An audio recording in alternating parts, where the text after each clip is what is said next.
আসসালামু আলাইকুম। সৌদিতে কাল থেকে শুরু হচ্ছে টানা ১৩ দিনের কমেডি উৎসব। পেছনের উদ্দেশ্য কি? বিস্তারিত জানতে সম্পূর্ণ ভিডিওটি মনোযোগ সহকারে দেখুন এবং আপনাদের মন্তব্য অবশ্যই কমেন্টের মাধ্যমে আমাদেরকে জানাতে পারেন। আগামীকাল শুক্রবার ২৬ সেপ্টেম্বর থেকে সৌদি আরবের রাজধানী রিয়াদে শুরু হচ্ছে কমেডি উৎসব, যা আগামী ৯ অক্টোবর পর্যন্ত টানা ১৩ দিন চলবে।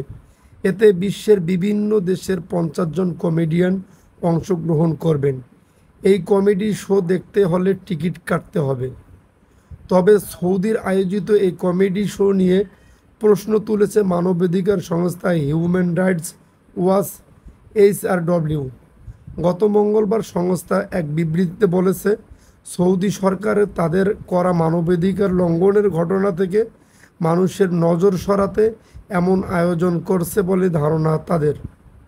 কারণ যখন উৎসবটি চলবে তখন সাংবাদিক ও কলামিস্ট জামাল খশোগির মৃত্যুর ৭ বছর পূর্ণ হবে।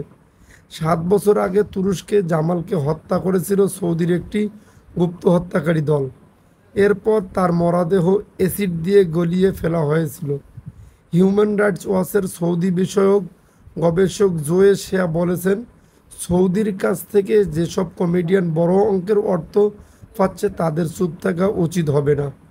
তারা সৌদিতে কমেডি শো করার সুযোগে দেশটির বন্দী অধিকার কর্মীদের মুক্তি দাবি করতে পারে। এছাড়া বক্তব্য দেওয়ার কারণে যেসব মানুষকে সৌদি সরকার ফাঁসিতে ঝুলিয়েছে তাদের ব্যাপারে কথা বলতে পারে। হিউম্যান রাইটস ওয়াচ বলেছে, তারা কিছু কমেডিয়ানের প্রতিনিধি ও ব্যবস্থাপকদের সঙ্গে যোগাযোগ করেছিল, কিন্তু কারো কাছ থেকে কোনো জবাব পায়নি।